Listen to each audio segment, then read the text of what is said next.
This game's not won on social media. This game's not won on telephones. This game is won with shoulder pads, helmets, mouth guards, and sweat. That's how the game is won.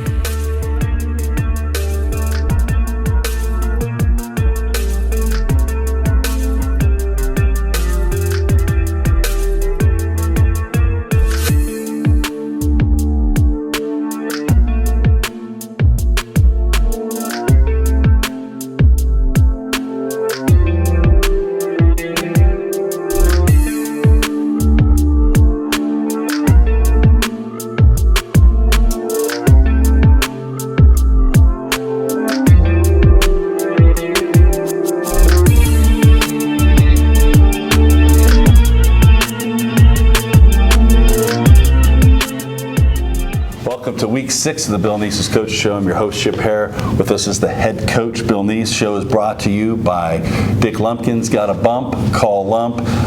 Coach, Indians get a big win back on the winning track, defeating Sydney in the Battle of the Battered Helmet, 42-6. Game had a lot of twists and turns, particularly early in the game. The final score doesn't necessarily indicate what that score was as the game progressed, but certainly nice to get back in the winning column and also get back at Alexander Stadium, kind of right the ship, so to speak. It was a good night for us. We start off the game, and Sydney is a good football team, and they came out and they had a good plan, and some good things happened to them right away. And then they had a couple bad things, and they kind of slowed them down a little bit. And then we kind of slow and a little bit of back and forth, and then finally we got that get a shot, you get a big play. Everybody comes out the first part of the game, and you're out of the locker room, you're ready to go, and then after everything settles in, it's a matter of, okay, now who's gonna do something here to get the spark going and get the thing going, because that's kind of how it happens, especially in these rivalry games. And we were able to get that fourth down stop, which was huge. It was major. And then once we got on track a little bit and got going, and the defense started playing pretty well, we were running the ball really well, and I thought we had good eyes. I thought our defensive players had their eyes in the right spot, and our tackling was good. We only missed 4 tackles, which was a lot better than we had the previous week. So I think in both those occasions, once everything got gelled, you get a little momentum, you get a big play that kind of is a spark, so to speak, and that's how normally things roll in that kind of situation. Well, you talk about the spark. One in particular, you said defense. I think the defensive line really kind of got that spark started with, and then the secondary was able to jump in there. Really kind of dictated, really pushing the offense back and really kind of imposing their will, so to speak. Yeah, and offensively we had Brady working in there, and we also had Kai working in there, and that was kind of a good mix, but we had to kind of sit back and say, okay, now where are we heading with this? How's this going to happen? So I think that took us a couple series, maybe 2 or 3 series, and then we got rolling. When you look at the offense in the second quarter, it really did start to kind of get going, and we're up, I believe, 28-0 at half. Second quarter, the run game. We were getting the pass game going, but the run game really seemed to, and Kai was a part of that, and then Brady making some decisions back there. You talked about that, but I think our offensive line also made huge holes for those guys, and I think we missed. We didn't talk about that. Yeah, definitely, and those are 2 different types of momentums. I think the big play momentum is one type of momentum, and then football's different than any other sport in the fact that they have different levels of momentum and stuff that happens during the course of a game. You can get a big play, and that's a spark that gets everybody rolling, or you can just kind of get that slow drip of that 4 yards, 5 yards, 4 yards, with an offensive line just leaning and pushing on people. And here comes another first down. Here comes another first down. So two different mindsets, and I think we're kind of operating on both of those at the same time. I thought our punt return was outstanding. I know we had a roughing the kicker, but I thought we put pressure on their punter quite a bit, caused a couple bad punts, and he was deep in the end zone. And more importantly, when you look at the statistics, there was a lot of stuff that was the same. But the biggest difference is where we were running our plays, and we were running our plays, at one particular end of the field most of the time, and those guys were kind of uphill a lot of the time. Well, certainly the passing game too. We got a nice pass there, Drayshawn, in the right before the half ended with about 40 seconds, I believe, and it really kind of looked like it sealed the game at that time, and probably their will. Battle of the Battered Helmet stays with Pickle with their 5th straight over Sydney. Now we shift to the next one, and the next one is on the road. We go to Fairborn.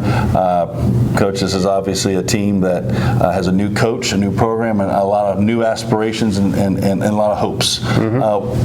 They've had a little bit of a struggle here lately, but they're a capable team.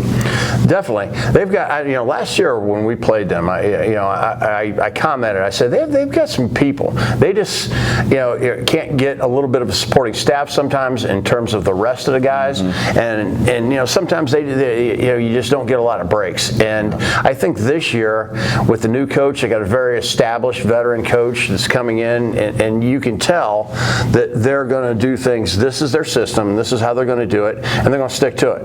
They didn't lose a football game. They didn't lose to Tecumseh, and in the following week, decide they have to change everything. No, they're going to get better at what they do rather than just trying to change what they do week in, week out.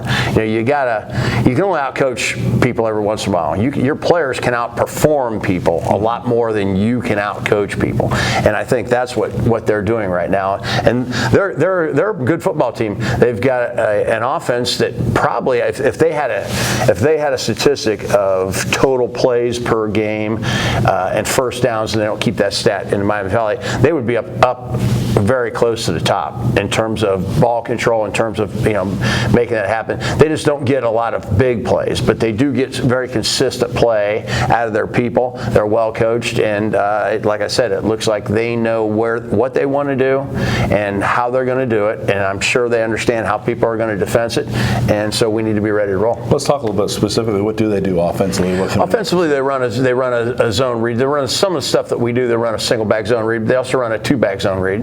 They have a very good player that they throw bubbles to. They go into trips and throw bubbles. They have an outside player that they bring him back and throw screens on tunnels.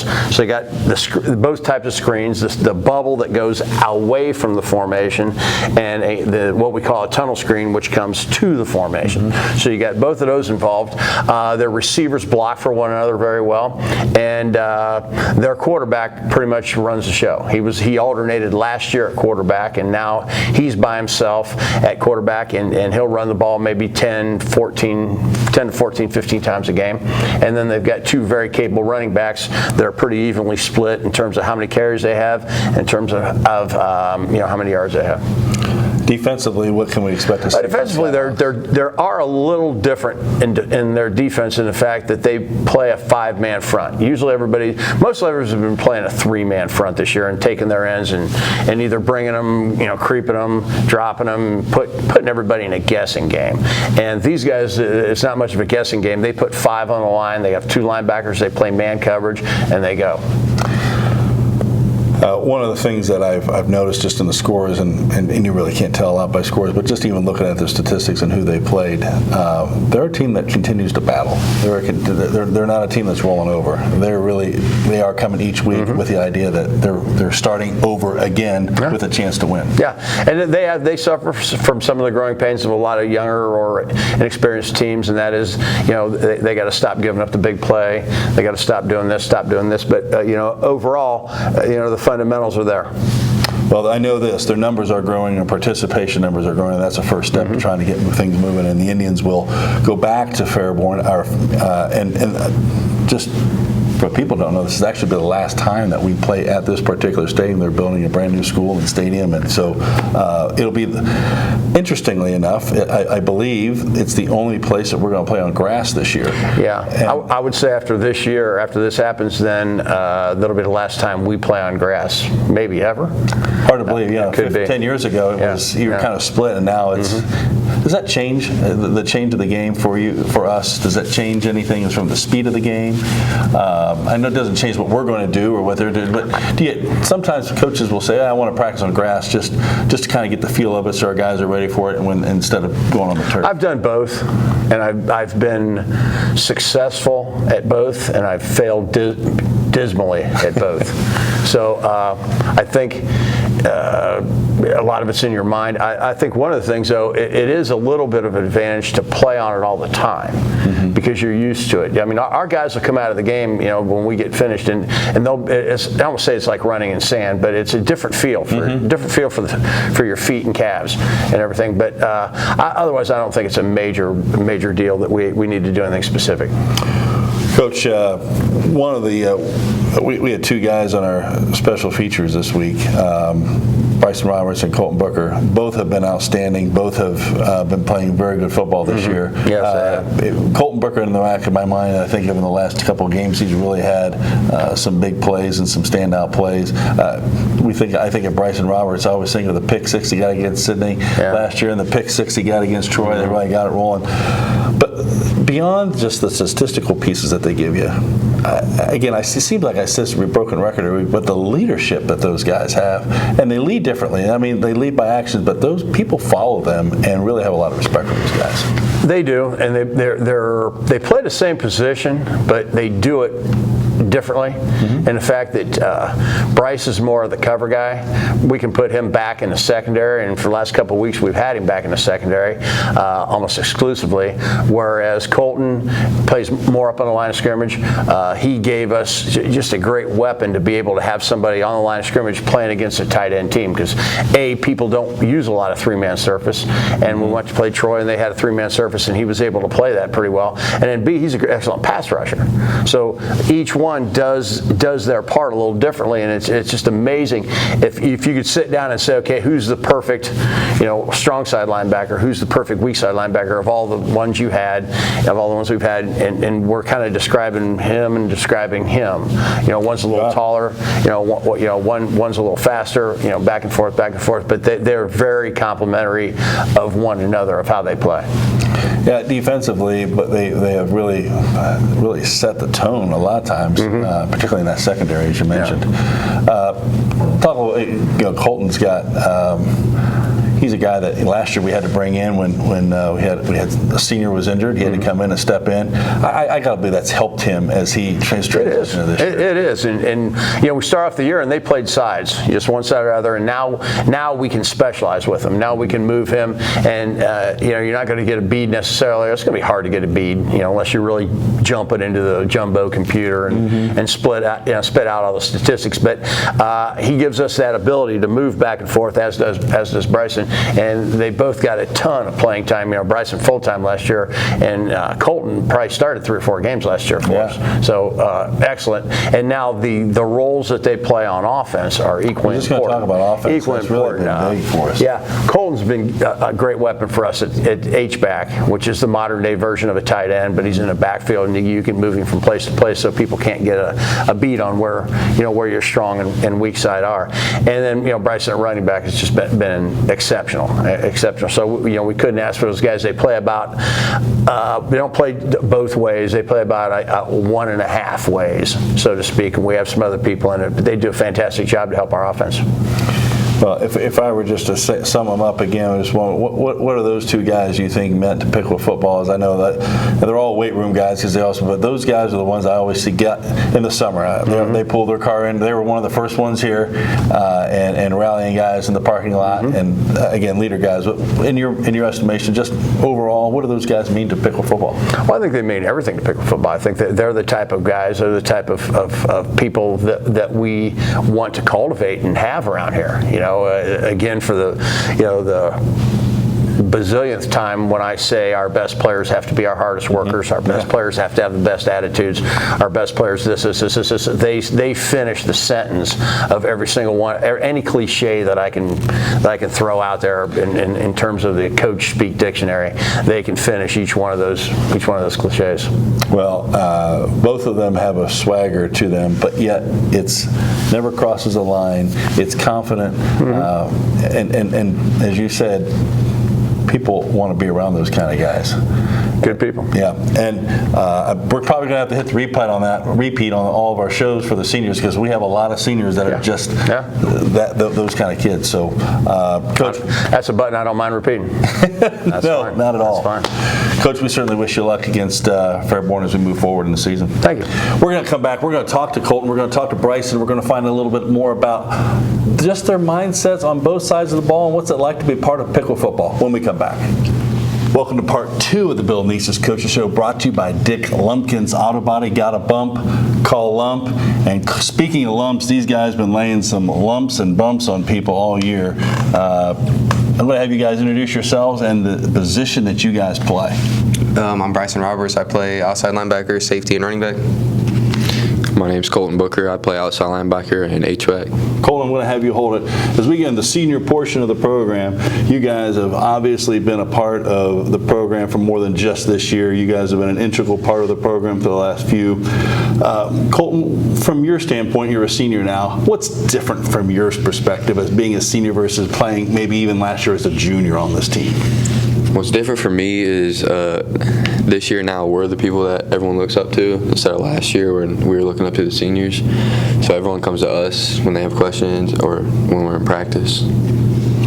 Colten, one thing I'm going to take to the next level, if you don't mind, I'm going to make you talk just a little bit more, is your play. You've stepped up to your play. You've been playing outstanding here all year. In the last particular 2 games in particular, you've been an absolute madman. I think you and I talked about in the hallway a few weeks ago, you had a little bit of a swagger to your step. Talk a little bit about that and not crossing the line to arrogance, but yet being confident. Really, it's just senior year. This is the last time I get to step on the field, so I'm just trying to make it as most memorable as I can. Bryson, as we talk about leadership, you and I talked this summer, and we were talking about you being a senior and you got some sophomores coming in. You've had to kind of either through explaining through action, with words or action, about hey, what it takes to step up and be a varsity player and the commitment you've got to give, not just by physically showing up, by mentally and emotionally showing up. How have you seen your role change this year from going to a junior and senior and as a leader? Really just being more vocal. Like last year we had like the senior guys, like I've always been vocal, but the senior guys last year kind of were more the vocal leaders, and we kind of just took a step back and listened to them more because they were older and they'd been there and experienced it. Now this year just being more vocal really, and just being that guy that everybody like, okay, so if I'm in trouble, who do I look for? And then they can come to me and I can just talk to them and get everybody in the right spots. Coming through off of a win against Sydney, a win that I think is big because it's your rival, but it's also big because you were trying to get the ship right, so to speak, and get back on the winning track, no pun intended. How for you has this past week been, and how you guys handled that setback with Xenia, but then again how you were able to make a real statement with the way we played Friday night, and also back, look at last week's practice.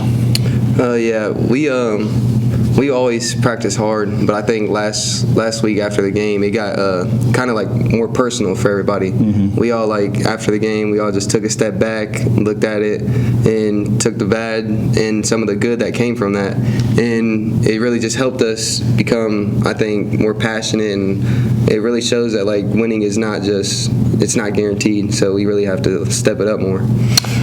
Colten, I'm going to really kind of, your last name is going to strike with several people that are not just recent but have been watching Pickle for years. And, the Beougher name has been in Pickle football for a long time. Your brother obviously played.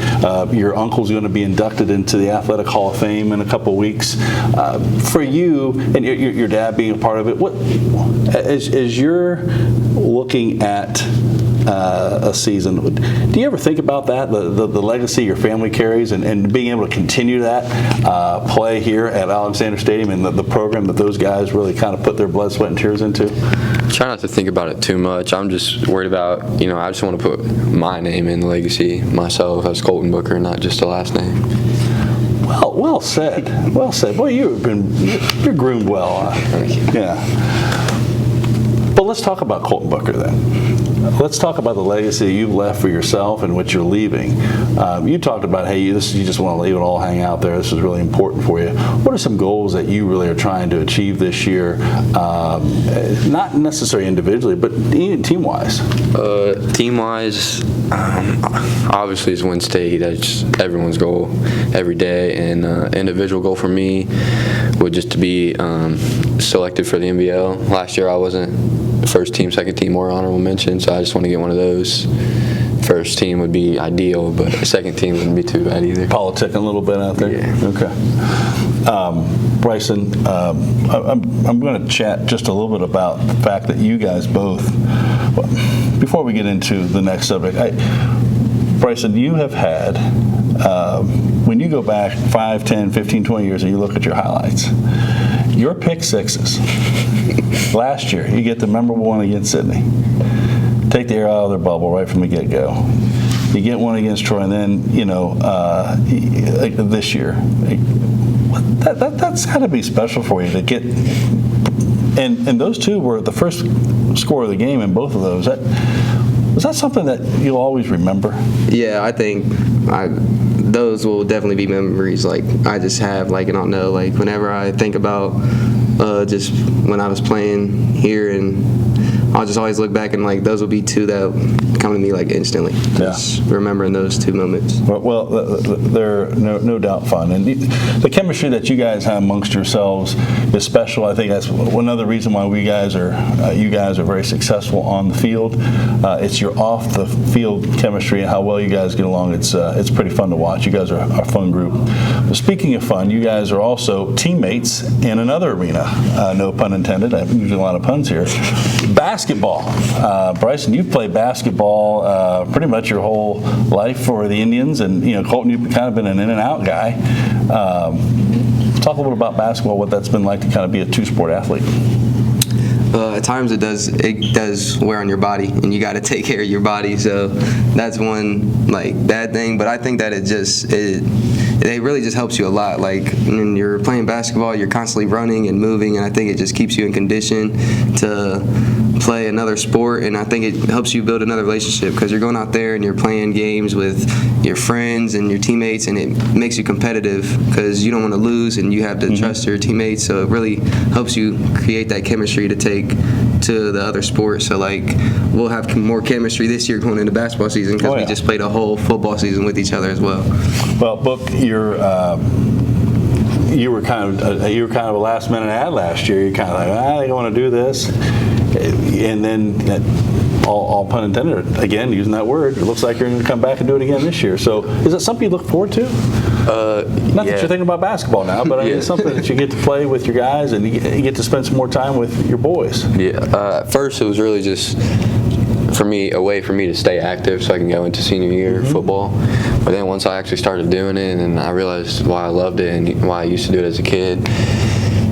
So this year, what I'm looking forward to really is that's going to be probably my last sport in high school. So I just want to keep that team chemistry like top notch.